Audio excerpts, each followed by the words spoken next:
we are going to start learning about graphs and graph traversal. Now, graph is one of my most interesting topic.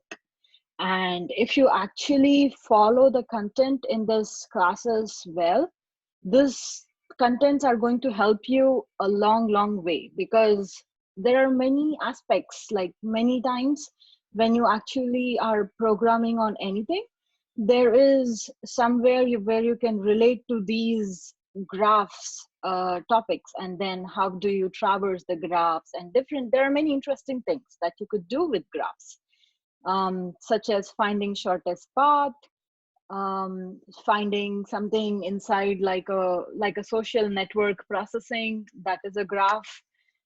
So can anybody say what would be like the practical applications that you're using that actually uses graph? What are the things that you use that in your daily life that has graphs behind that?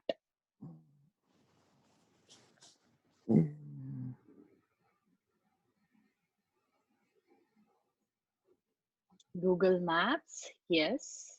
What else? Waze, yes. All the destination finding app, all the carpool apps,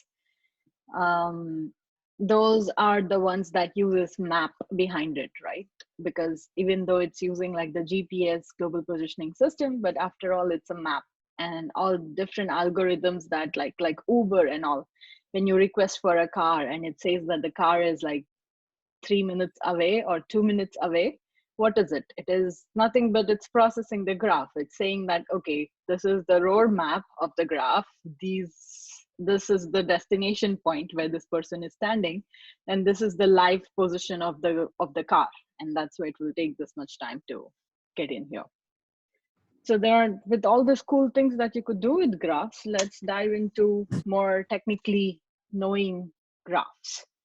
Smart technologies that generates data in a graph format like Excel. Yes, the plugins that Excel have, the newly introduced ones.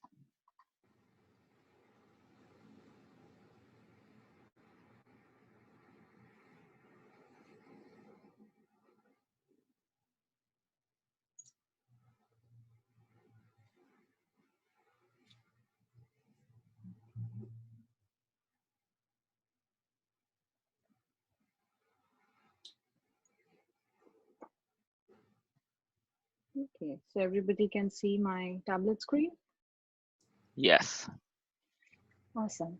So first, before we dive into the algorithms or what exactly, how do we traverse the graph, as the topic says on my worksheet, graph traversal. But before we actually dive into the traversal algorithms, first we need to know some of the definitions or some of the terminologies that we would be using recurrently while we discuss about graphs. So we will just define the terminologies, and I'll try to give you the formal definition of each of it, so that that's how it's more clear. But the main goal is to actually visualize a graph and visualize different components there, right? Like there is no point of learning or by hearting the definition. It's more of like you should know what actually this definition means, and when you say this term, then how does it relate to an actual graph. So if you have any questions, it's very important to resolve, because until the terms are clear to you, then when we actually dive into the real discussion, then it might be more confusing because we might be using these terms again and again. So first, when we are discussing about graph, what is graph, right? Graph itself is a term. What is a graph? How can we define graph more formally?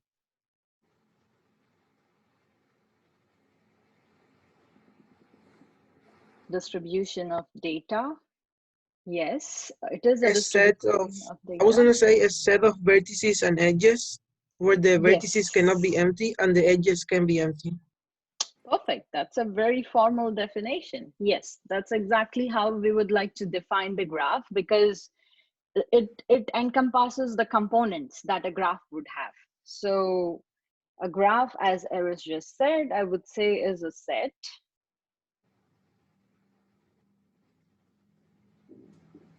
of vertices along with a set of edges, right? Anything that has some vertices and some edges that connects those vertices. So edges on these vertices. That will frame a graph.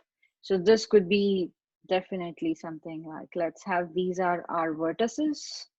I'm just randomly putting them, and then you have some edges that connects these things. And this could be a graph. Doesn't matter how many edges you have. Now, in this graph, the figure that you see here, there are some more things that we can say about this graph to describe this graph better. Like first, before we run into the other things, we can say that here the two keywords are vertices and edges. Definitely these are the vertices, V1, V2, we would call like that. And the thing that connects two vertices, those can be called as edges. So E1, E2, those all things. So for an edge to be formally defined, which is E, there needs to be two vertices, right? Those are the two vertices that this edge connects. So VI and VJ are the two vertices, and edge needs to connect these vertices. We can say that VI is not equal to VJ because then that is a self edge where most of the graph processing algorithms that we are going to learn, we consider that they don't loop around along the self edge itself. So something like this is not there in our cases. So we don't have the VI is not equal to VJ, then this is a loop, it's not an edge. And we have what else? That's it. So these are the things we should, the VJ looks like VI.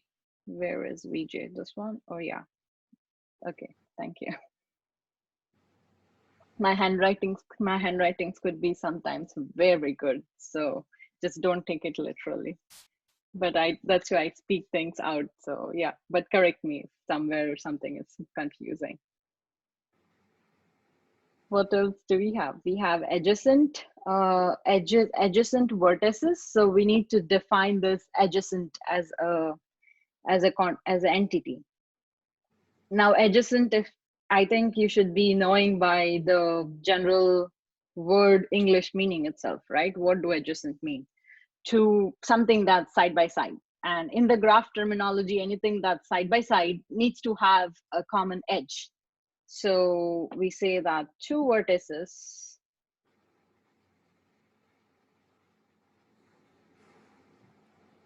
connected by a single edge. Then those two vertices are called adjacent vertices or adjacent to each other.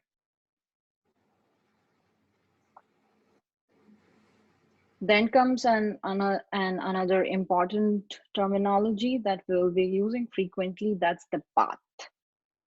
Now, path, as you know, it's something that's from one to the other to something like that, right? Like it connects, like you can imagine the path in a graph could be something that connects different edges. So it could be something like from here to here to here, maybe to here. So this could be the path that connects these, let's call them as V1, V2, V3, no, and V4. So something that connects V1 to V2 to V3 to V4 could be a path.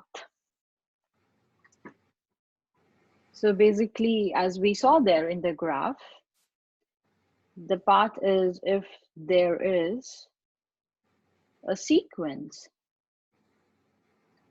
of vertices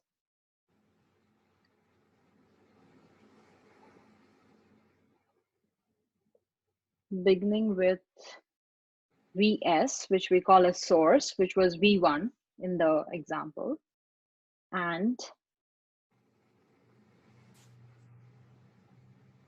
ending with VE, which would be the V end, which was V4, such that here comes the important part.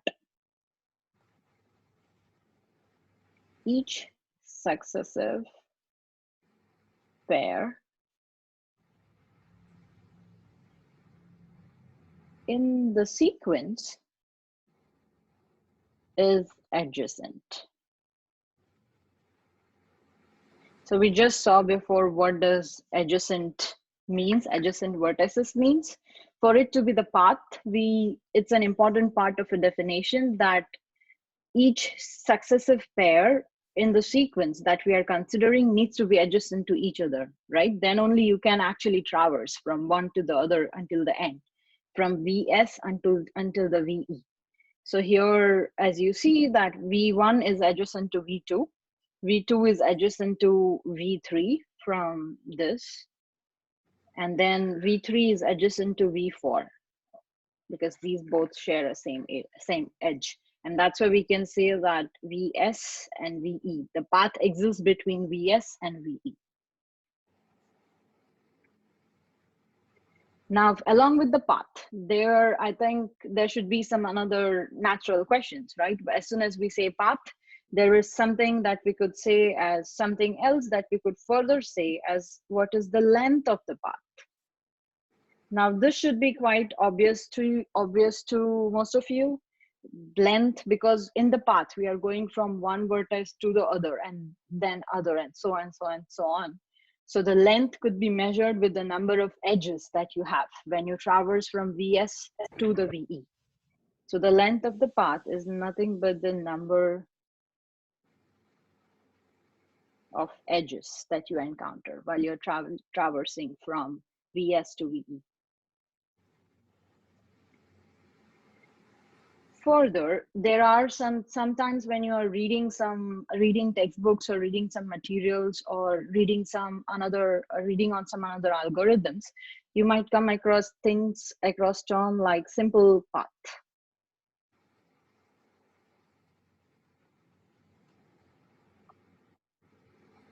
When we call a simple path, what we actually mean is that no vertices are visited more than once.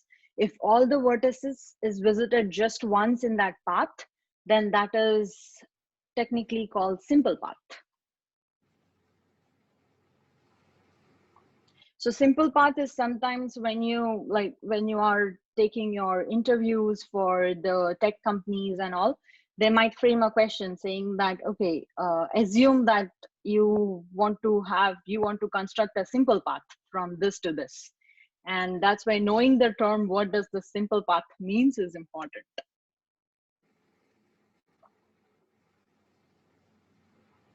Is visited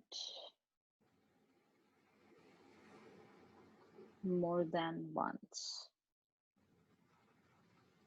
That simple path, length, and further we can say that the graph can be said as connected and not connected, directed, undirected. Okay, but mainly these are the core terminologies that we need. We'll look into the other terminologies further soon, but before, do you have any questions on these terminologies until now?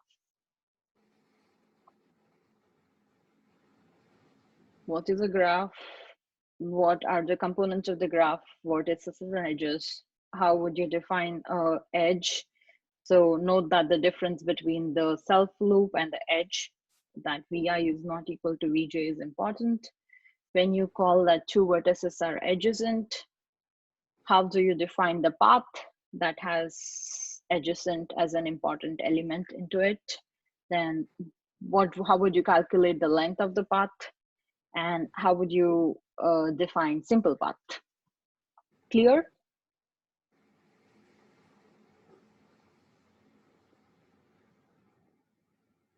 Okay, chat also does not have any question.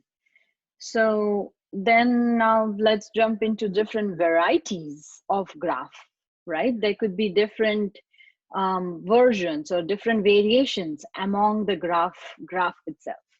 So this graph example that we saw over here, what are the things you can make out of this? First is, it is an, is it a directional or non-directional graph?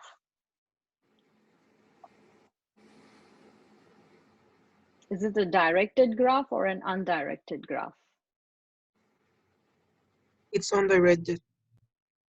It is undirected, yes, because you don't see any particular directions over the edges, right? The edges is just connecting one vertex to the other vertex, but we are not specifying, okay, you can go from V2 to V3, but you cannot go from V3 to V2. If we want to specify something like that, then we would better say something like this, that V2, and then we put the directional array and we say V3. So now if we have like an edge that specifies a particular direction, then this is something will be a, if a graph has all the edges that are directional like this, then we say that graph to be a directional or directed graph. Sometimes also well known as digraph in a short form. So because in this, then we are restricted in when you are actually traversing, you can only traverse from V2 to V3, but you cannot traverse from V3 to V2. But while if you have an undirected edge, which is simply a link, then you can traverse from this to this as well as from this to this. Both is perfectly fine. That's the difference between an undirected and directed graph. In different traversal algorithms that we learn, we can apply these algorithms to an undirected graph and directed graph both. That's what we want. Then we can say the graph to be connected. Sometimes we call as assume we have a connected graph. By what we mean by connected is that for Vi and Vj,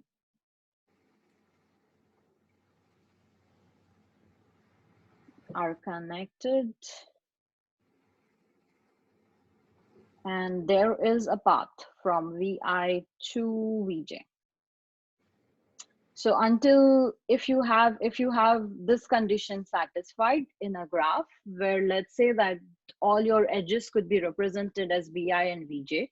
So you have this subset of edges that is V1, V2 until Vn, and you have an edge that's connecting every vertex of this graph to every other vertex. So that's what we call as connected graph. So something where you have 3 edges, let's take 4 vertices, then a connected graph would be this. Because here you see all the vertices are connected to each other. The opposite of connected is disconnected graph. Any guesses on what would disconnected graph be defined as? Or what is that does not exist in the disconnected graph?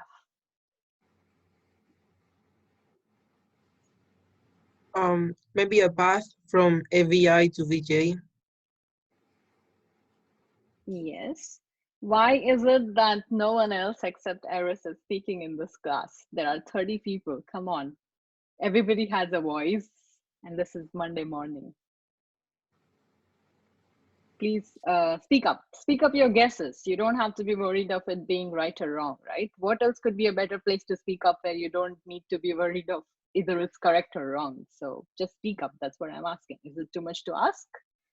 I think definitely not. So disconnected graph is something where let's say that any one of the vertices is not connected to the other vertex. So let's say if we have something where you don't have this, so you have everything else, but you don't have that edge, and then it would be a disconnected graph because this vertex is not connected. Would it be a disconnected graph? So the disconnected graph is one or more vertices do not have a path to the other vertex. In this case, if this was the graph over here, Would it be a disconnected graph? Wake up, wake up. Yeah. It would be a disconnected graph. How many sales? Yes, it would be. Maybe we can use like a hand raise reaction in Zoom. You mean that the whole picture is a disconnected graph, right? Yes, this picture, this graph over here, is that the disconnected graph or a connected graph? Just the square? Yes, yes, that's the only graph I see over here, right? This one. Okay, the one inside that. So how many of you say it's a disconnected graph? Put a reaction of raising hand.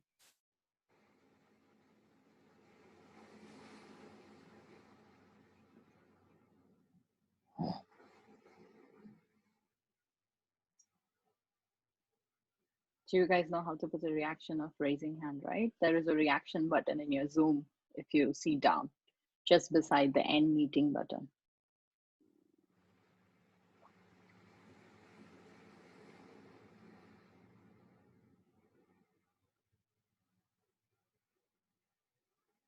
Okay, I think some of you are still figuring out, or maybe don't know how to put a reaction. You just put on the comments how many. It's just tough for me to analyze how many of you said yes or no, but I think 1, 2, 3, 4, 5, 6, 7, 8 people say in the chat.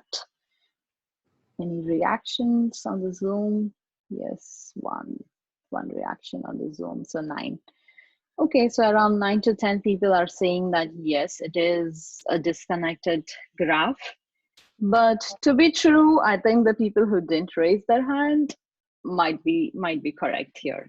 So there are some people who don't raise their hands just because they don't know anything or they don't want to get into either yes or either no, but this time those ones got lucky. This is not a disconnected graph because, let me explain the reason. We call it a disconnected graph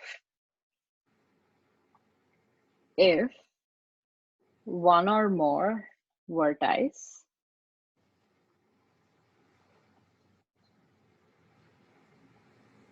do not have a path. Remember how we defined the path? To other vertex. Now, in this graph, the example that we have here on the screen, think all the 4 vertices, they have a path to each of the other 4 vertices, right? So if you want to connect from this, if this is your VS and this is your VE, yes, definitely you have a path. If this is your, rather than that, if this is your VE, yes, you have a path. It could, you have 2 paths. One could be direct and one could be indirect through the center vertex. If this is your VE, then again, you have paths. I think, oh, in the before case, you have more than 2 paths because you can also reach from the down, right? If this is your VE, you can also reach from here. So there are 3 paths. In the same way, so you can see now, I think you can see now that all the vertices can be reached from all other vertices, right? And it aligns to the definition of the paths that we just defined. So there is a path between each vertex and every other vertex, and that's where this graph is not disconnected. But rather, if we had something that's directed graph, let's say if you have something, I am making up a case where I want to show that it could be a disconnected. Okay, so if let's say if you have this as an example, so here this graph, then in this graph, as you see here, this node over here, let's name them V1, V2, V3, V4. So as you see V4, you have a path from V4 to V3, and then you have a path from V3 to V2, V2 to V1, all that. But then if you are at V1, so if V1 is your source and V4 is your destination or end, then there is technically no way in which you can reach from V1 to V4, right? You can go from V1 to V2 and that's it. You are stuck at V2. You cannot go anywhere outside from V2. Or you can go from V1 to V3 and then you are stuck. You can go from V3 to V2, but you cannot go from V3 to V4 because of it being a directed graph, and the direction shows that you can only traverse in this direction from V4 to V3, but not from V3 to V4. So here, as you see that even though all the vertices are all the vertices have some edges among them, but still you cannot. So then this is an example of a disconnected graph.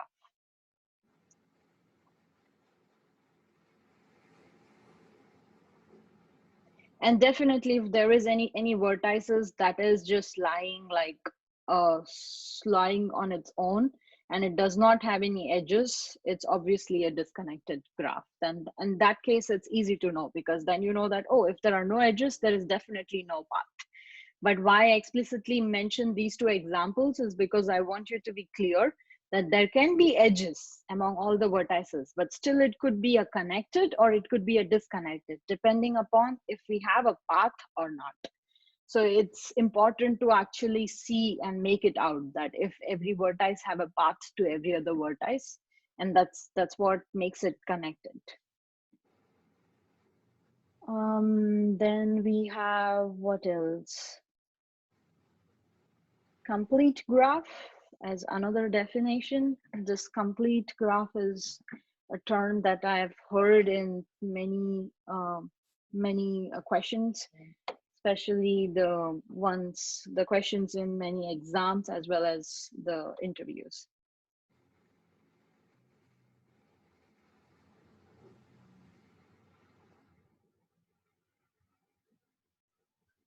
Complete graph when all the vertices connect to each other vertex. I think some of us thought that you meant that the blue square was also a part of it. Okay, there are some questions in the chat. Kevin says that some of us thought that the blue square was a part of it. The square is just the square cannot be a part of a graph, right? Graph is a component that has vertices and edges. So I don't understand the reason of being confused that the square could be a part of a graph. It's just that I'm saying that this is what I want you to consider.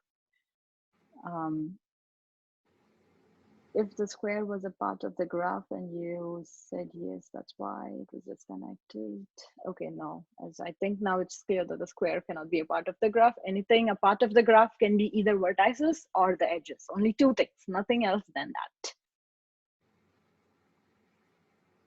And there cannot be an edge needs to connect two vertices, right? Come on. So you cannot even interpret the square as in 4 edges, because it's literally against what we just defined an edge to be. An edge needs to connect 2 vertices. So if there are 2 vertices, then only it becomes an edge. So I don't see a reason of being confused as saying the square as a part of graph. When all the vertices connect to each other, it's a complete graph. Okay, I know that. Okay, I see Christian is a complete graph. Are you saying anything, Vivek?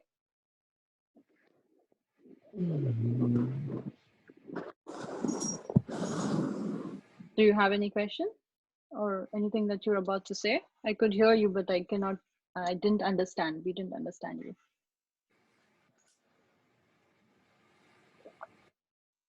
Okay, I assume not. Complete graph.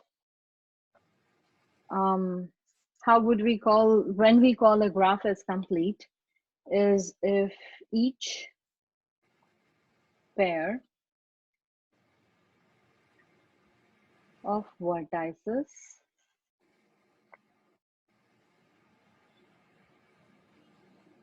are linked by a single edge.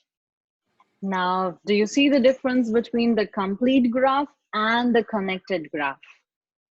So in that example that we were seeing earlier, where we had this undirected graph with this 4 vertices, then we call this is a connected graph. But do you think it's a complete graph? No. No. No. Yes. It is not a complete graph. You can say non-complete or incomplete. Incomplete would be a better opposite, right?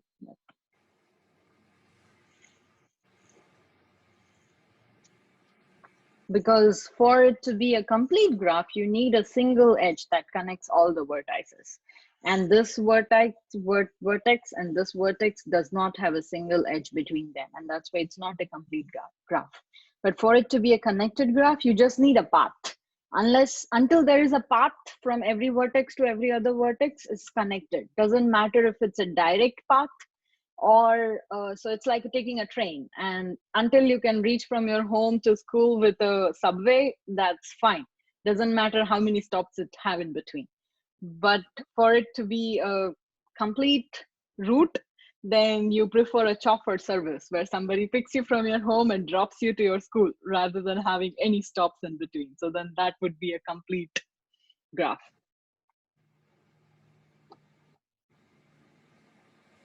Then some other things that we have is out degree and in degree that I want to cover. Mainly out degree and in degree are the things that we consider in the directed graph, because for the directed graph, as we have directed edges, right? So this is something that has directions. Let's say like this. This is our directed graph. So out degree of any vertex is nothing but the number of edges that are going out from there. So the out degree for this vertex V1 will be 2. And what will be the in degree for V1?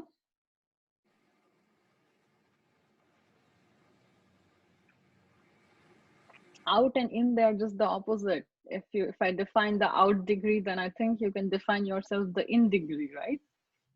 0, yes. So in degree is exact opposite of out degree. In degree is how number of edges that flows towards that vertex. It's the in degree of that vertex. Out degree is number of edges that flows outside from that vertex.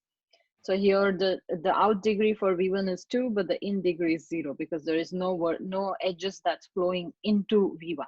Everything. So if you don't have an in degree, then that's definitely, if there is a vertex that does not have an in degree, then it is definitely going to be a disconnected graph, because then you know that there is this vertex that could not, because when it does not have an in degree, definitely there can be a no path that can reach to that vertex from any other vertex. So that's one way of finding out if a graph is complete or incomplete, by just analyzing the out degree and the in degree of different vertices. Now for a graph, there are some mathematical equations which I want you to figure out and think yourself. So let's say if the graph is a complete graph, complete undirectional graph, then can you come up with a relation between E and V, where E is the edge and edges, number of edges, and V is number of vertices?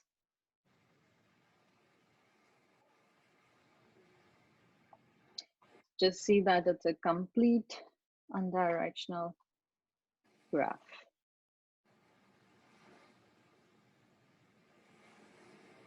Scribble down your notes, white papers.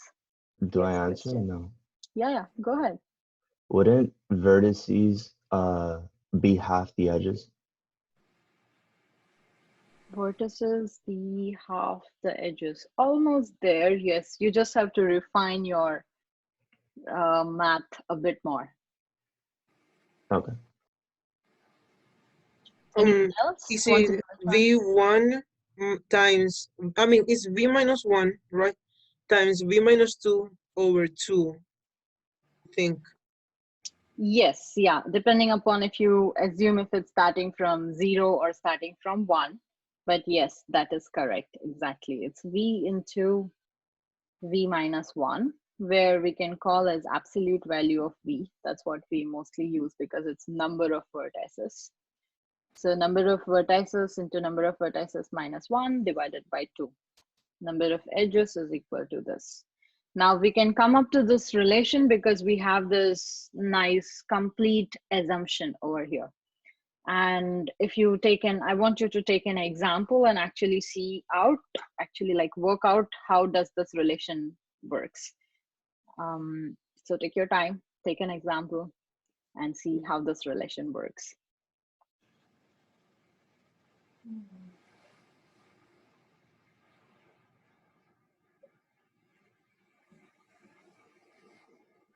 Any questions? Okay, so if it's a complete graph, then we can say that number of edges is equal to V into V minus 1 by 2. That, and we have that relation, nice equality relation between number of edges and number of vertices. But if it's not a complete graph, rather if it's just a connected graph, then we have an inequality relation. So let's say that I'm lazy to write things again, so I'll just modify this. So let's say if it's just a connected graph, connected unidirectional graph, then still we can make some relation, but then in this case, it won't be equality, it will be inequality. We can say that number of edges is always going to be less than equal to this and greater than equal to 0. And that's how we can say that a relation between number of edges and number of vertices, if it's just a connected graph and we are not given the luxury of it being a complete graph.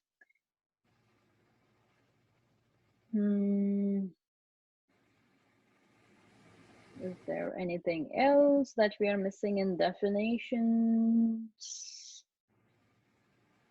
Okay, these are the main definitions or main terminologies that will help you out throughout the graph topic. Any questions in all the terminologies or anything that's confusing you in among different terminologies that we talked until now? This is the correct time to ask.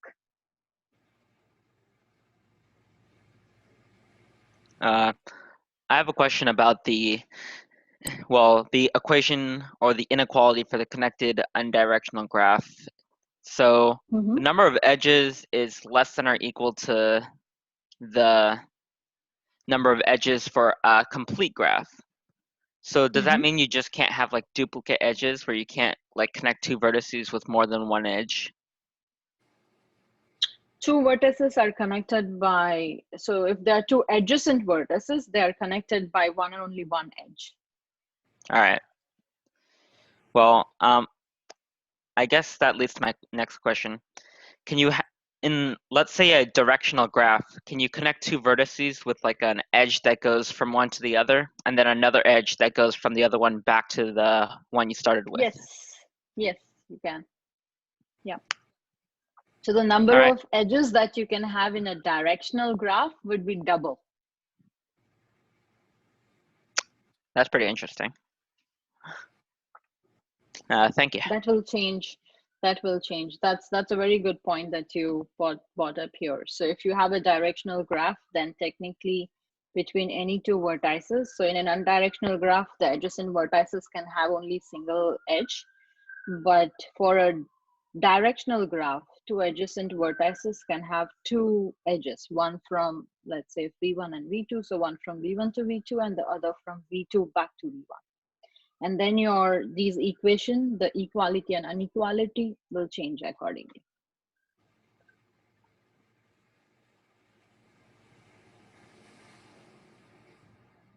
Okay, for it to be a graph, can there be a situation where there is vertices is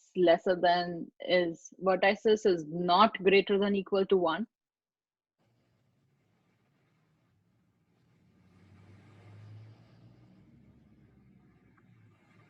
Wake up call, come on.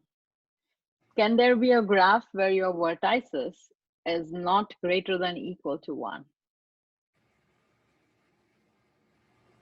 No. No. Yes. There cannot be a graph where a vertices is not greater than equal to 1, because, and for anything to be an edge, for edge to exist, you need two vertices to exist between them. So at least the minimum you need, so either this could be a graph where there are two vertices and a single edge, or the minimum you need for it to be a graph is at least having a single vertex. So there is no way you can have a graph with your vertices being not greater than equal to 1. Okay, so next let's move on to the graph implementation.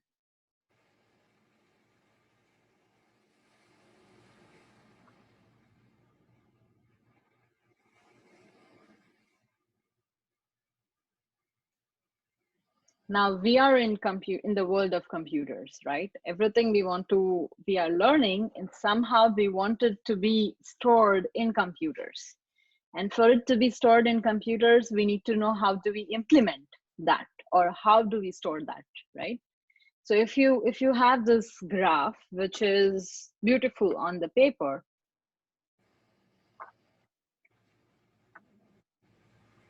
I'm just randomly drawing a graph, okay? So if you have this graph that's beautiful on the paper, how would you store this graph? How would you store this graph on a computer? That's nothing but graph implementation. Any ideas on if you want to store this graph into your computer, how would you store that? What are the things that you need to store in order to store a graph into a computer? The edges and the vertices you would have to store, like the amount of edges. Yes. Perfect. So the graph is nothing but a combination of edges and vertices. So if you can store your edges and vertices in some way, if you can say your computer the knowledge about number of edges and number of vertices that you have, the knowledge about what edge connects which vertices, until the computer knows that, the computer can make a graph out of it. Or the graph is nothing but our visualization. The computer doesn't need to actually visualize things. It can visualize it for us, but it just needs to have the data. So if it has the data of how many vertices, how many edges, and what edges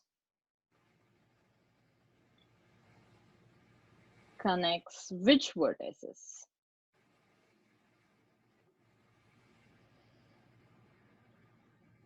until the computer has these three data, then it can implement. It can have it has a graph. Having these three is equivalent to having a graph. So now that we know that these are the things that we want to store in computer, what would be our preferable format in which we can store things? What would be the preferable data structure that you can use to store these things? You learn different data structures, right in the first module of this class, first or second module, where you learned arrays, stacks, list, metrics. What would be the data structure that you want to store? Would it be a linked list? Would it be a linked list? Because the nodes and the next Rohan. And yeah. Linked list is one of the options. Is there anything else? Vector. How would you store it in a vector?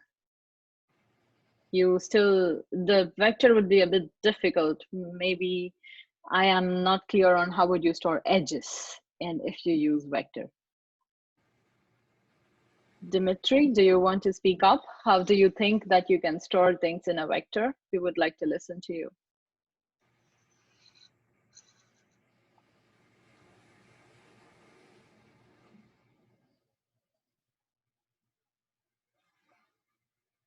Did I pronounce the name well? Okay. You have microphone issue. Okay, no problem. But do you want to type on how do you think you want to store things in a vector? Typing is a bit tough, but if you said that you can store a vector, you would have thought of something of how would you store in a vector. And I'm curious to listen to that.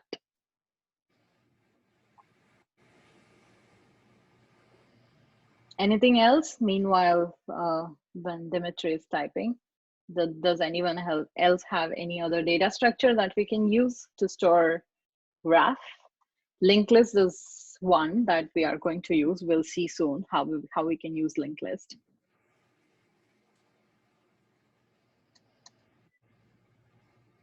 Okay, no problem.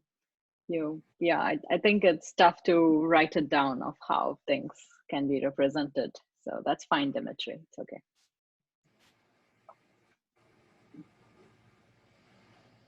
Any other guesses? No other guesses?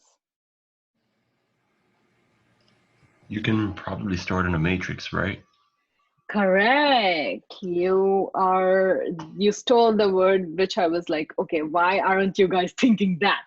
So yes, a matrix is the easiest format to store. Don't know why not many of you got that first. Matrix and linked list. They are two formats which are very popular to store graphs, but there can definitely be another format, like what Dimitri said, vectors. You can come up with a way that vectors can be used to store a graph. No objection to that, but that might be a bit complicated, because when you are looking at the data structure that you want to store some data, you definitely want to access this data, right?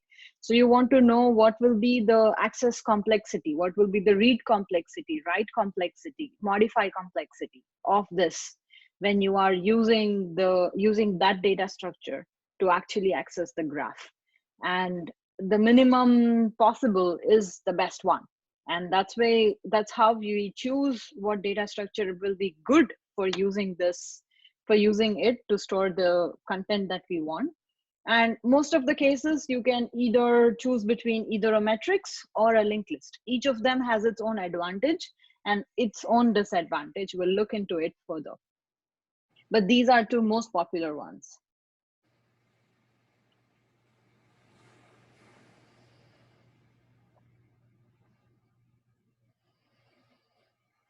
When we store things using a linked list, sometimes it's also called as using an adjacency list.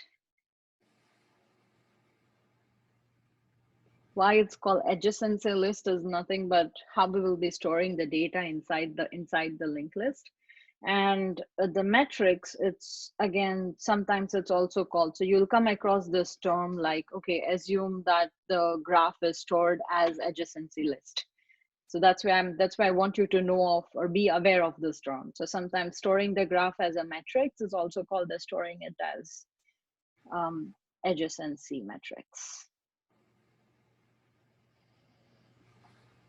So now let's first see the easier one, which is adjacency matrix, where you have a number of rows and number of columns and number of rows of your matrix as number of vertices.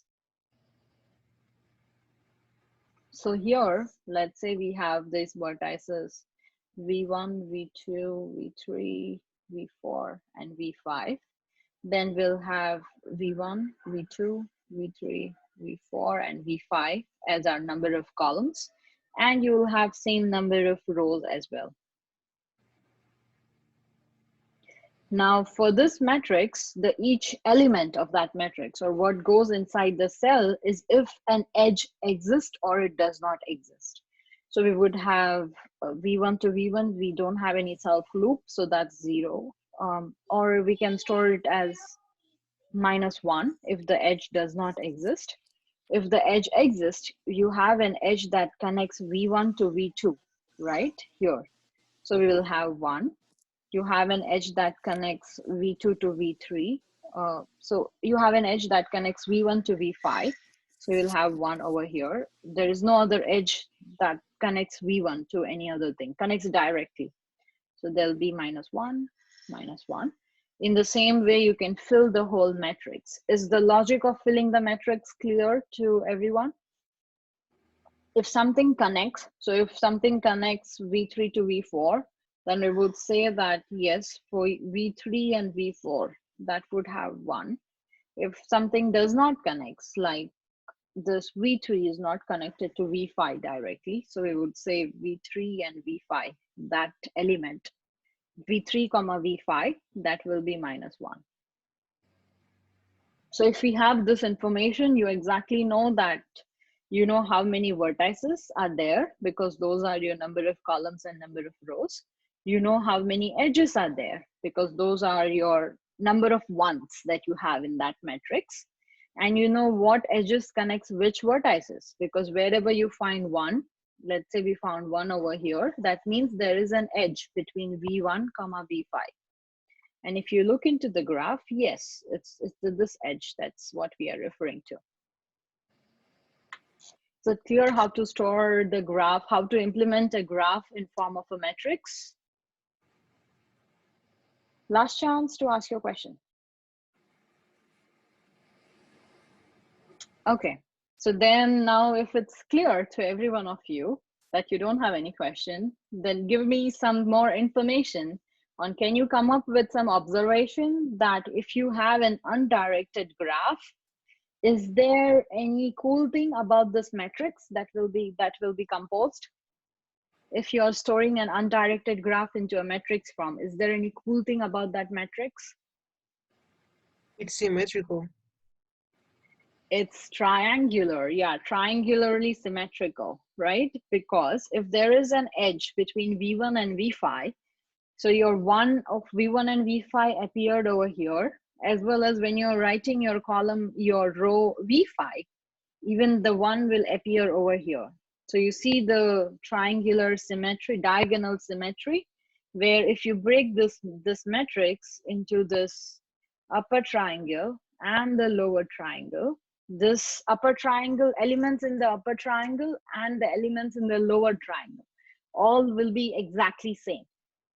If there is a 1 over here, there'll be 1 over here. If there is a -1 over here, there'll be -1 over here. And there is another thing that this matrix, if you assume that the graph does not have self-loop, then the diagonal elements of your matrix will all be -1.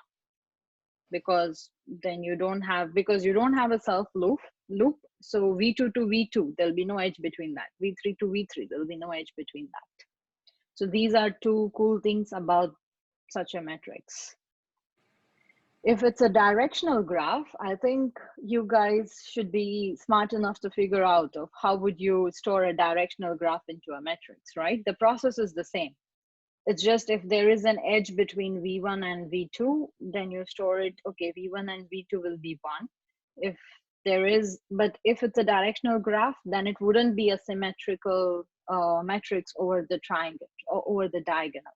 Because in that case, there could be an edge from V1 to V2, but there need not be an edge from V2 to V1. So there need not be a 1 over here. Rather, if it's a directional graph with just this, then it will be -1 over V2 and V1. And that's why it is not a symmetrical matrix.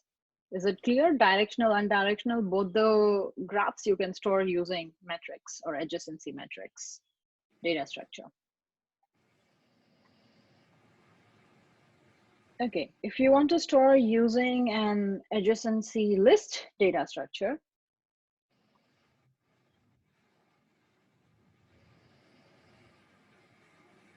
then how we do is we take the number of, you take the vertices that you had, we call vertices not ABCD, but rather we call V1, V2, V3, V4, V5.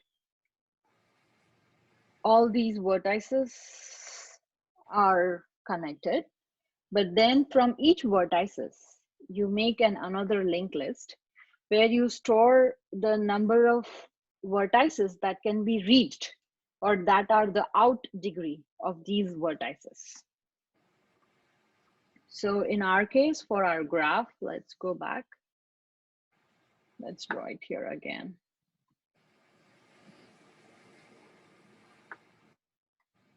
What else we have? V1, V2, V3, V4, V5, right? Yeah. So in our case, if this is the graph, so from V1, you can reach to V2. So we'll store in this list V2. And then from V1, you can also reach to V5. So we'll store V5. And that's it. From V2, you can reach to V1. And from V2, you can reach to V3. From V3, you can reach to V4 and V2, and so on. We'll just fill such a list of the out degree. So because this is an unidirectional graph, out degree and in degree are same. But if it was a directional graph, then we would be just storing the out degree linked list for each vertex. Because if we just consider out degree, then definitely we can assure that we'll consider, so an out degree of a graph is an in degree of a node, an out degree of a vertex is an in degree of some another vertex for sure. So either considering just the out degree or in degree, we are able to consider all the vertices. Any questions on how should we store it as adjacency list? So I have a question just to make sure. So the next pointer of each node is basically pointing to the other vertices it connects to, basically. Like the next portion of like each of the nodes would basically be pointing to like what other vertex it connects to, right? Like the next pointer of the V4, whatever, is pointing to like V2. That's what you mean, right? Basically. Or you just assume that the vertices connect to the other vertices like in the implementation. Can you give an example? I'm not understanding. So I just want to make sure, because like the way like you said, like for example V3, right? You said V3 connects to V4 and then V2 connects to V2. So was the next pointer, like I'm assuming that V4 is the info portion and then the other portion okay. Yeah. Let's take V2 as an example. Okay. So V2 connects to V1 and V2 connects to V3. These two things. Yeah. So now go ahead. What were you saying? My question was like, cause like the way you're drawing it, are you saying that like the vertices are connecting to those edges, or are you saying like V1 is the information of V1 is the info portion, and then like the empty pointer is like pointing to the node, the next pointer of that previous node is pointing to like V3? That's my question. No, right? What we are storing is just the out degree of that node. So although there's a connection between V1 and V3, that doesn't mean that you can reach V3 from V1. Okay, that's what I was asking. Yeah, because it was like linked list is kind of like, just wanted to make sure. But yeah, okay, thank you. Yes, yeah, no, that's a very important point to understand. So this V1, V3, and V5, even if I write in, doesn't matter in which order if we write. You can write as V1, V5, and V3, or anything else.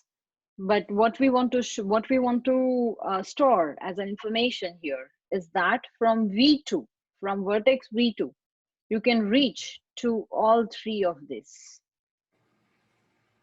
There is a direct edge from V2 to these three vertices. That's what we want to store in this format. Okay, that makes sense. Thank you. Because usually when I think of linked list, I think of like the info portion and the next portion, but I just wanted to make sure. But yeah, that makes sense. Thank you. Yeah, I think you asking this question could have been, it's helpful to even many other people in the class, that many people could have the same question, but they might not know how to frame it. So good, thank you. Okay, so now if you know that how to store information in adjacency list and in adjacency matrix, then can you do the same thing for the directed graph?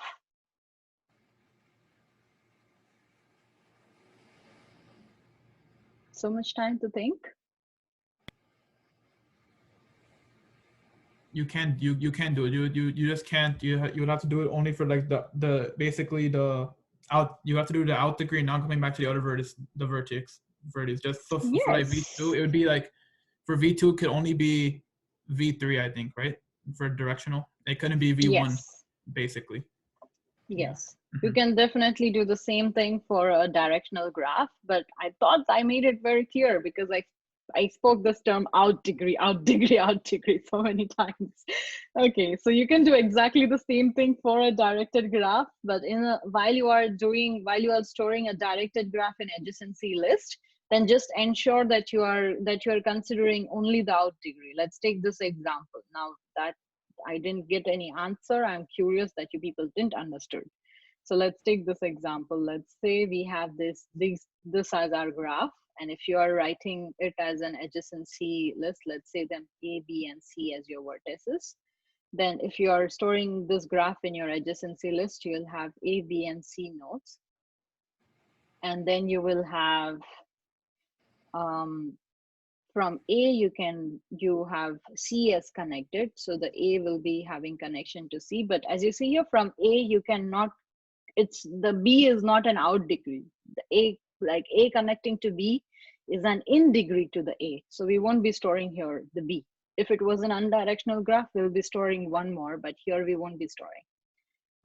Then for the B, there are 2 out degree nodes. So from B, you can reach to A, and from B, you can also reach to C. From C, is there any out degree node to the C? No. No, there is no out degree node to the C. So C will just point to the null pointer. It wouldn't have any node. Okay. If we can do it for directional and undirectional, both we can store in metrics and both we can store in adjacency list. Now, what if we have a weighted graph? Can we store in the same format? I want you guys to practice this incremental thinking, and that's how I am like leading questions. I'm leading to you to the trail of questions. That first you understand the simplest thing, and then you build upon that. So now, okay, we resolved it for directed and indirected. Now the next level is, what if there is a weighted graph? Does all of you know what's a weighted graph? The edges will have some weights. Let's say the edges has, let's say that the weights are integers, then the edges will have something like 4, 5, 1, 2, 0, 9, something like that. Where the weight is nothing but the importance. Like for the Google Maps, you can say weight as the distance between the miles between one source to the other destination. That could be your weight. It could be the traffic. The traffic can be modeled as weight. So the weight is nothing but a way to model some of the real life parameters into the graph. So if you want to go from V5 to V4, if it's going to take you 4 minutes, then the weight would be modeling the time. If you say that it's 4 miles, then the weight would be modeling the distance. So in order to model all these real life parameters, the weighted graph is something important and something that you can't avoid in real life. So if you have a weighted graph, can you still use adjacency metrics and adjacency list data structures to store that weighted graph? If yes, how would you do that? I think you can. I just think how for would you do that? For the matrix, instead of storing like 1 and -1, you know that each vertex is going to have a connection to an edge. So you store the number or the weight of it and then make a comparison, like compare each of them and seeing like, it depends on what the comparison is. Like, what do you want to use a comparison for? Like you said in the road example, you're comparing like the time it takes, right? So you compare like the time for those edges after you store them in the matrix. And then from there, I guess for the matrix implementation, that's how you would do that. The matrix specifically. Correct. Let me translate into a better or maybe widely understandable language. So let's say if the weight between 1 and 5 is 4, then here, rather than storing 1 between the vertex 1 and vertex 5, rather than storing this 1, we would store it as 4. Where there is no edge, they'll be still same, -1s.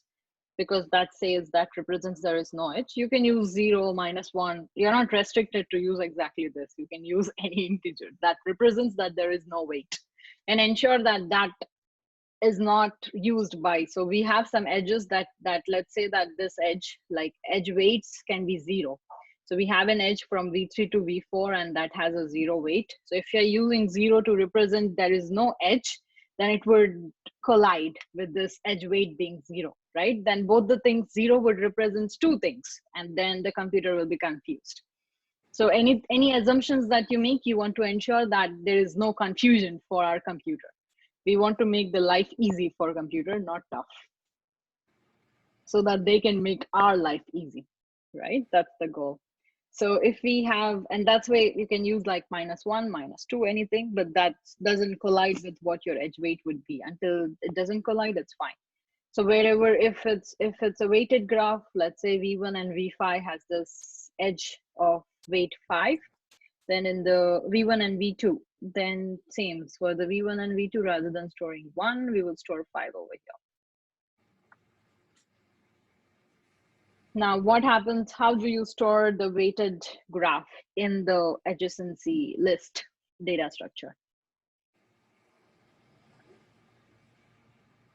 In the information section of the node, you can store the vertex and the weights. You can do that. Yes. So while you are storing data in your adjacency list, you would have one more integer related to each node of yours. Here you have just the node ID and the null pointer, right? But rather, if you have a weighted graph, then you would have your node ID, which is V2 or V1, or you can store that information. You would have a space to store your weight, and then you would have a null pointer, or the pointer that points to the next node. So this place to store weight, you can store, okay, what is the weight of the edge that connects V1 to V2? In the same way for this, you can store what is the weight of the edge that connects, okay, V1 to V2 is 4, so then it will be 4. If the edge of the weight that connects V1 to V5, where is V1 to V5 here? Let's say this edge weight is 2. Then we'll be storing 2 over here because that's an edge that represents V1 to V5. And that's why we'll be storing 2. And the last, like when we are done, it will be just storing null. Is it clear how we'll be storing the weighted, how we can store the weighted graphs, how we can store the directional and bidirectional graphs all into the same data structures? We are just doing a bit modifications here and there depending on our requirements. Okay, so then now we know the conceptual things of how to store the data. Now, the next layer that I want to put, or that I want your minds to think, is that which storing the data in which of these formats makes sense at what time. Let's say where you have this graph that's densely connected, like there are like nodes of this graphs and almost there is an edge between all the nodes of this graph. Imagine a densely connected graph. In that type of scenario, which data structure, using which data structure would be more beneficial?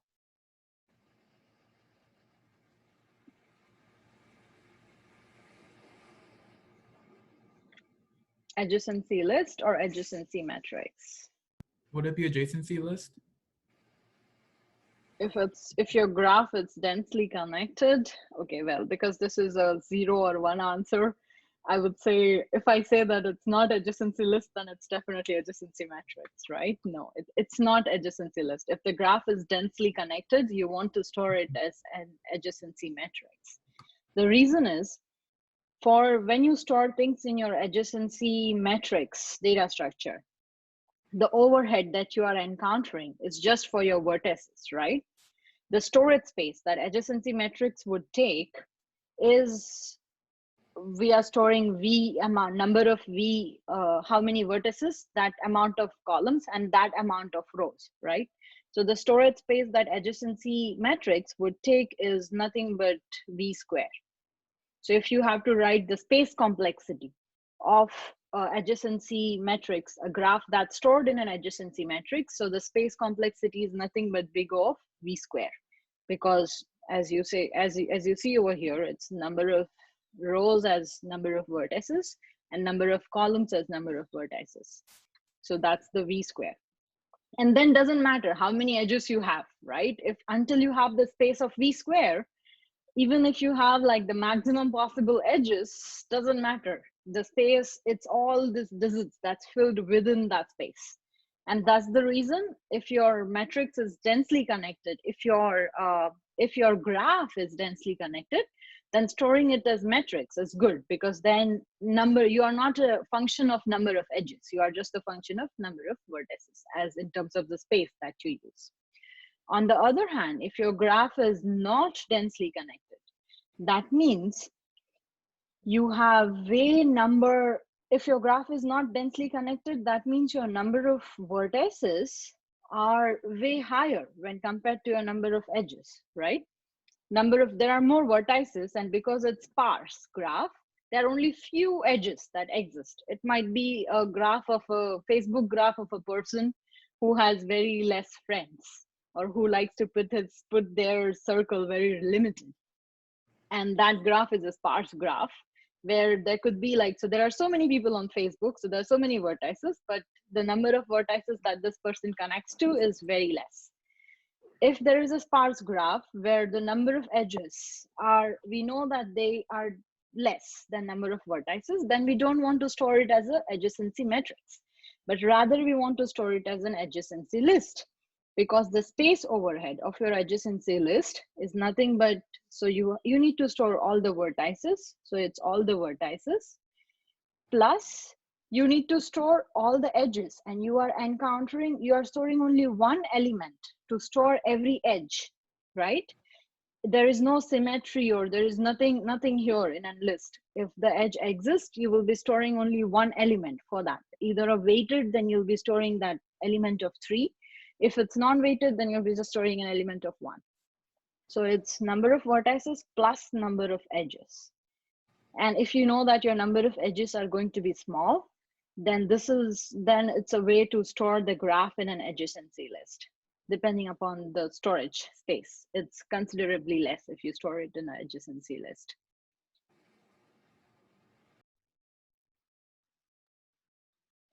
Okay, so now that you know that it's good to store the graph as adjacency matrix if it is a dense graph, because it has more number of edges. And it is, on the other hand, it is good to store a graph as adjacency list if it's a sparse graph. If it's a sparse graph, that means it has less number of edges. So if it's a dense graph,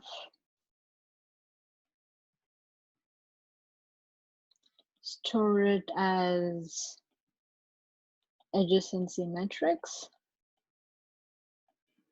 And if it's a sparse graph, store it as adjacency list. With this information in our pocket, let's say that we don't follow the rules. What happens if we do the reverse? What's the harm, right? Unless you understand the harm, then unless we understand the harms, we don't understand the importance of things to do in a right way. So what happens if you store a dense graph in the adjacency, if you store a sparse graph in the adjacency matrix, and vice versa? So let's first see if it's a sparse graph means that it has so many vertices, but it has very few edges. Now, because of the limited space on my whiteboard over here, I cannot make so many vertices, but I think I want you to imagine like a graph that has like so many vertices, but it has very few edges.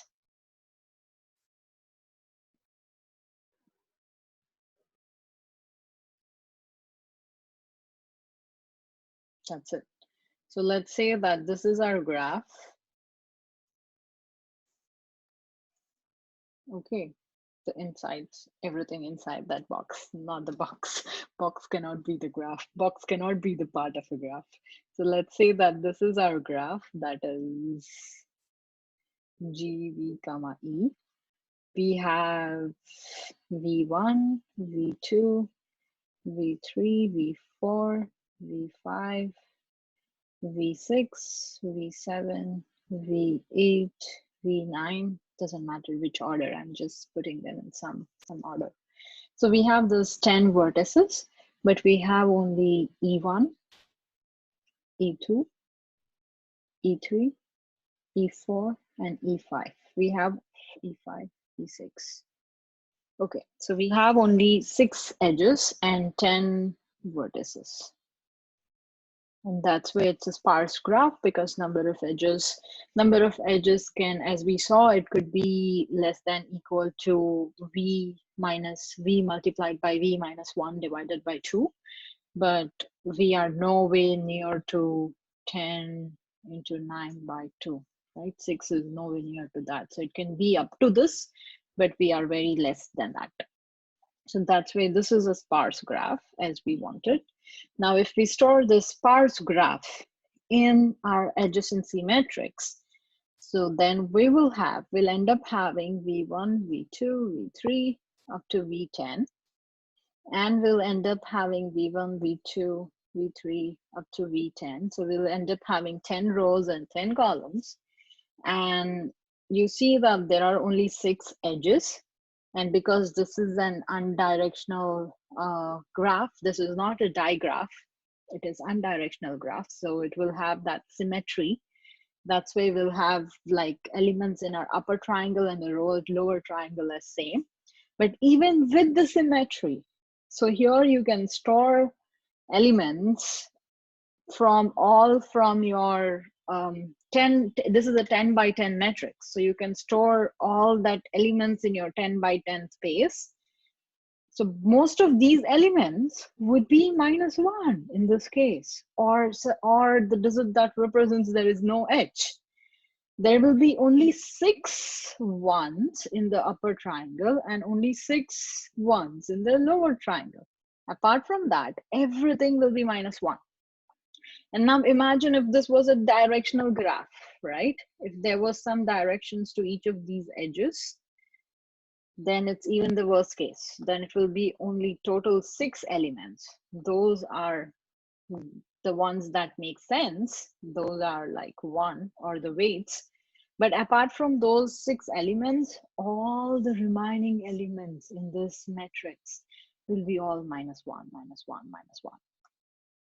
That's something I would call it as waste of space, right? Because you're storing -1 that you don't need. That's not storing any intellectual information inside it. It's just storing that the edge does not exist, and you're just wasting space. And this is the reason we don't want to store our sparse graph as a matrix, because the matrix, as we just discussed before, causes an space overhead, or it requires this memory or the space of big O of number of vertices square.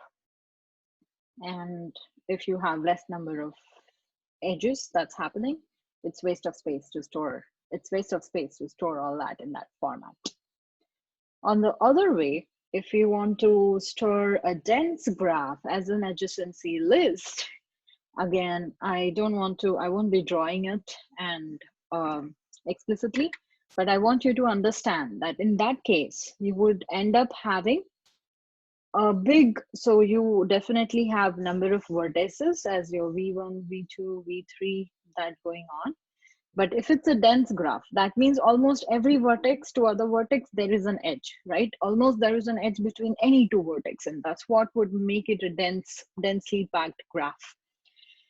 So at the end, you will have so many list elements, and you are just wasting the space to store a pointer additionally for every additional element, right? Because the space overhead or the memory that's consumed by an adjacency list data structure, if you store graph into this data structure, it's big O of number of vertices plus number of edges. And you are incurring this additional overhead for each edge. And in a dense graph, you have lots of edges. So this is not a good idea if it's a dense graph, to store it as an adjacency list. I hope this explanation makes it clear to you that why we should not do the vice versa and why we should stick to this. If it's a dense graph, then adjacency matrix, and if it's a sparse graph, then adjacency list. Those are the 2 good options. Now that we looked at the space consumed, or the space complexity of both of these data structures to store our graph, a step further from just the space complexity, let's look into the what is the complexities to add a new vertices, to add a new edge, to remove a new vertices, to remove a edge from the graph, or to query if the edge exists between these two vertices or not. So these are different operations that we can do when we are using, that we would like to do to any graph. You would like to add new vertices, you would like to remove the vertices, you would like to add some new edges, you might like to remove an edge, or you might want to just query if the edge exists between any two vertices or not. So these are some of the, there are many other operations. These are not only operations, but these are some of the very basic straightforward operations. And because these are the basic straightforward operations, while you are making this decision of using any particular data structure,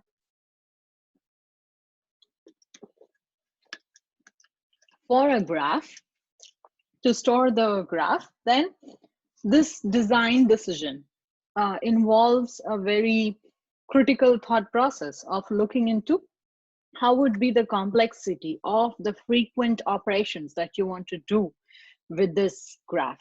So if you use the data structure of adjacency list, what would be the complexity? Or now we are talking more about the time complexity of these operations versus what would be the complexity of these operations when you use adjacency metrics.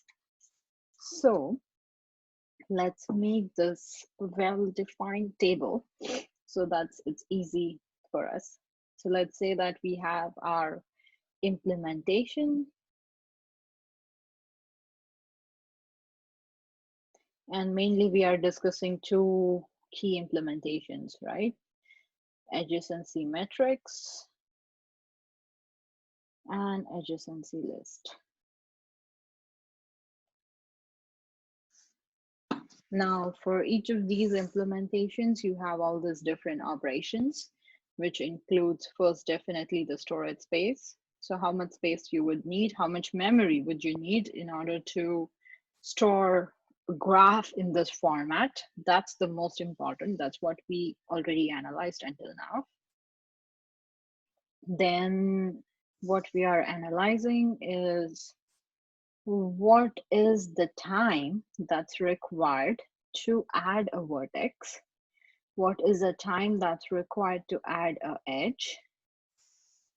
What is the time that's required to remove a vertex? What is the time that's required to remove an edge? And finally, last but not least, what is the time to query edge? So what is the time to query if edge exists between these two vertices or not? So these are some of the most basic operations that we would end up performing if we store any graph. So in terms of storage space, as we already saw, the format of our storage, how we store these things, that ends up having the space complexity of big O of V plus E, that's number of edges plus number of vertices. If we store it as adjacency, list, that would be the case. Sorry, I just flipped the adjacency matrix and adjacency list in my mind. So if we store it as adjacency matrix, it would be big O of V square, right? Because it's a matrix, V columns, V rows. If we store it as a adjacency list, now it will be number of vertex plus number of edges, because we are storing all the vertex and then we are storing all the edges for each vertex in this format. If you want to, let's say that you are storing things and adjacency matrix, and now you want to add some element, add a vertex to that adjacency matrix. Each vertex, so how many number of columns and how many number of rows do you have in an adjacency matrix? That depends on how many vertices you have in that adjacency matrix. So when you add a vertex, that means you have to add all that elements of that column and all the elements of this new row, which corresponds to this new vertex. That's why the complexity to add a vertex in an adjacency matrix is nothing but big O of V square, because you are adding all the elements of that column and all the elements of that row for that new vertex that you want to add. Imagine a matrix and then imagine adding a new column and new row to the matrix. And that's what leads to adding so many elements. That's equal to big O V square. In case of adjacency list, if you are adding a new vertex, then because you are storing the elements as like this, adding a new vertex would be adding something over here, right? Adding V6. So adding a new vertex technically is just one step in a case of adjacency list. It's just adding one more pointer. And that's the reason adding a new vertex would be of the cost big O of 1, a constant cost for adjacency list. Now, if you want to add an edge, how does these things look? Let's say if it's a matrix, if it's a graph that has 5, if you're storing the graph as a matrix, and if it has 5 vertices, so 5 rows and 5 columns, and now you are adding this new edge between any two vertex of this graph. This edge didn't existed before, but you're adding it. So what will be the operation that you will be performing in this matrix is nothing but, because that edge didn't existed before, it might be storing -1 at that place. Rather than that, now you would remove that -1 and you would add whatever is the weight of that edge, or if it's an unweighted graph, then you would add just 1 at that place. So it's just a single operation that you need to do in order to add an edge to the graph if it's stored in a adjacency matrix format. And because it's just a single operation, again, when I say a single operation, if it's a directed graph, it's a single operation. If it's an undirected graph, then remember that undirected graph, the matrix of an undirected graph is symmetrical. So then you might be modifying 2 elements, but 2 is again a constant, right? Definitely not more than 2. So either 1 or 2, and both of this is a constant. And whenever it's a constant, we say it as big O of 1 or big O of C. But frequently we refer to as big O of C as just big O of 1 because it's a constant. So here, the complexity of adding an edge to the graph that's stored as a matrix is just big O of 1. How does it look if you want to add an edge to the graph that's stored as a list? Now, in the adjacency list, as you know, all the vertices are stored vertically, and then you have this linked list that pops from each vertices. If there is an additional edge that's created, that is like adding a linked list node, adding a node to this linked list, and it has the same complexity of adding a node to the linked list. Let's assume for our simplicity that adding a node to the linked list just cost us 1 operation, because we just need to add 1 additional node. We don't need to add it in between, right? We discussed earlier in our previous modules that what is the complexity of adding a node to the end of the linked list, what is the complexity of adding a node anywhere in between of the linked list, versus what's the complexity to add a node at the head of the linked list. In this case, we are free to do whatever we want. And if you remember correctly, the complexity of adding a node anywhere except between the linked list is constant, right? It's easy to add a node. Either if you have the tail pointer, it's easy to add a node at the end. If you have the head pointer, it's easy to add the node at the beginning. And it's just a constant operation to add a node. And as we already discussed, that when we store a graph as an adjacency list, the order doesn't matter. And that's why we can go with this easy operations of adding at the head or adding at the tail. And that's why the complexity of the operation to add a edge to the adjacency list, to the graph that's stored as an adjacency list, is big O of 1 as well. Okay, so next comes the removal, right? We added these things. Now, what if we want to remove these things from the graph? Well, if the adding complexity is that, the removal complexity should be same, right? Same as adding, right? Think about it. Is it true? Will your removing complexity be same as the complexity to add?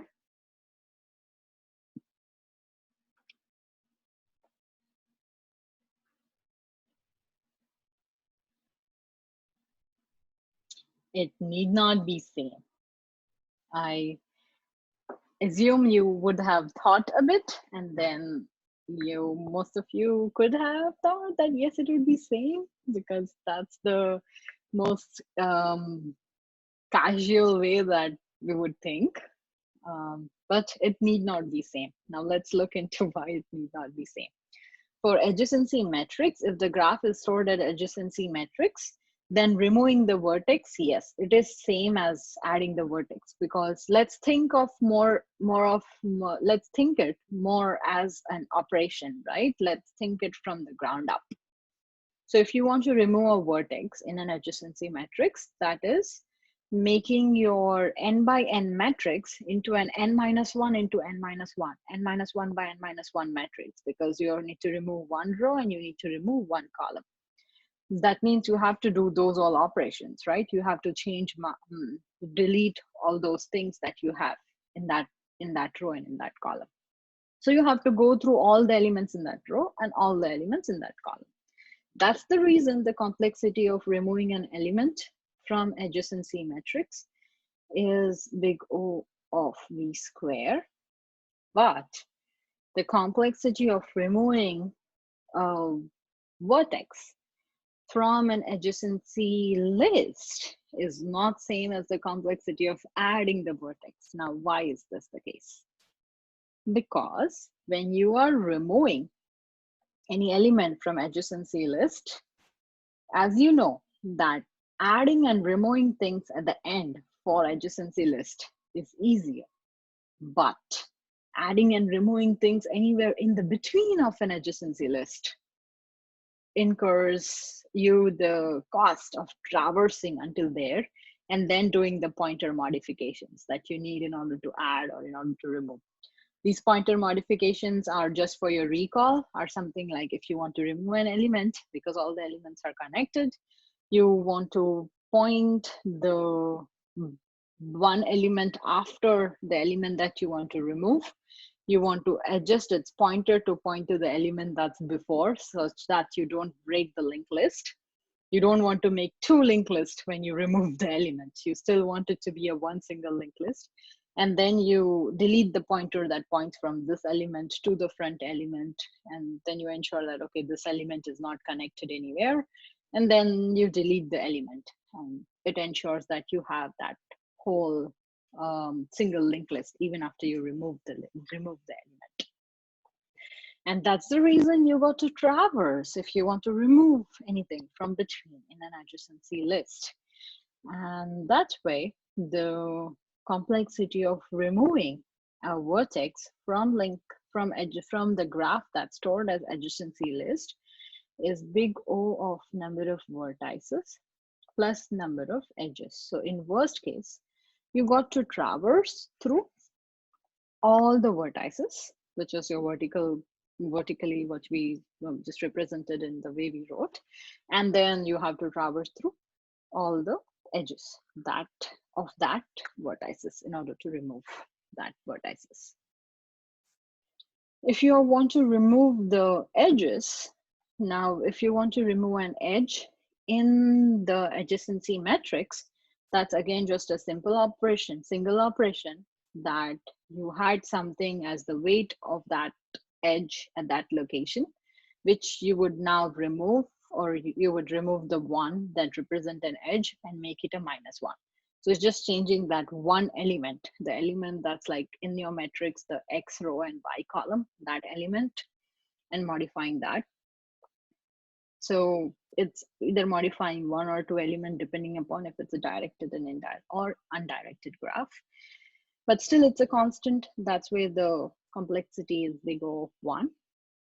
But the complexity of removing an edge in an adjacency list is nothing but big O of number of edges, because you got to traverse through the edge from that vertex. You got to traverse through that edge that you want to remove, and depending upon how you stored the graph, that edge need not be always at the head or always at the tail.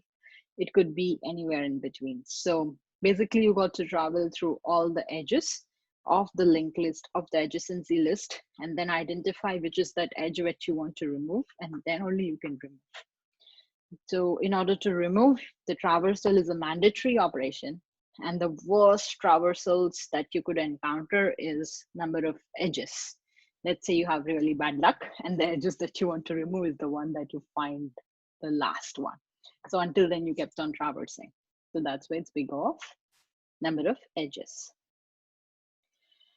The query, so the last operation that we want to see is how much time does it take in order to query if there is an edge or not. So now we don't want to add anything, we don't want to remove anything, we just want to know if it's true or false. So if we want to query that is there an edge between these two vertices, then what would be its cost in an adjacency matrix format? Think yourself, what would it be? Let's say I give you graph with 5 vertices. And let's say the question is, find if there is an edge between vertex 2 and vertex 5. How would you, if you're storing that graph in adjacency matrix, how would you process this query? Simple. What you would do is, if the graph is stored in this matrix named M, then you take the row index, which is 2, you take the column index, which is 5, and what you query is if M of 2, 5 is equal to -1. If it's not equal to -1, that means yes, the edge exists. So it's just a single operation that is checking, and that's why the cost of query, if it's stored in adjacency matrix, is just 1, querying the edge in particular. While the cost of querying in an adjacency list would be if you want to find if this edge exists or not, because each element that we are storing in an adjacency list corresponds to an edge between the first vertex versus that vertex that's stored in that node. And if you want to find that if there is an edge or not, then you have to traverse through until that vertex. So let's say if we want to find if there is an edge between V2 and V5, we need to traverse until V2 vertically, and then in the V2 you need to traverse the whole linked list. Remember that the items inside could be any order, need not be in ascending order. So you need to traverse through whole linked list, which represents number of edges in that. You need to traverse to that until you either find the edge, find the vertex that has an edge with V2, or you encounter the end of that list. And because of this, the complexity will thus be number of vertex plus number of edge. So you have to first find that vertex, and for that vertex, you need to traverse until all the edges of that. Okay, so now keeping this information in back of your mind when you are taking decisions of what data structure to use in which test case scenario. And you would encounter multiple different test case scenarios, like sparse graph and dense graph is just one. But depending upon your applicability, let's say that you want to query a lot of elements in the graph and the graph would be changing over time, then probably storing things as adjacency metrics is more good, because you know the query complexity is just one when compared to the query complexity of adjacency list. So you take design decisions of how you design, of how you construct, or which data structures you use in your algorithm, depending upon what works the best for that test case scenarios that you're going to frequently encounter. And this is a perfect way to get you started to think in that format in a very important way. Okay, so if you have any questions in these, all the contents that we covered regarding the introduction to graph until now, then feel free to email those questions to me and I'll get back to you ASAP. Next, we will be covering graph traversal. We will be seeing depth first search and breadth first search, as well as the complexity analysis of both these graph traversal algorithms.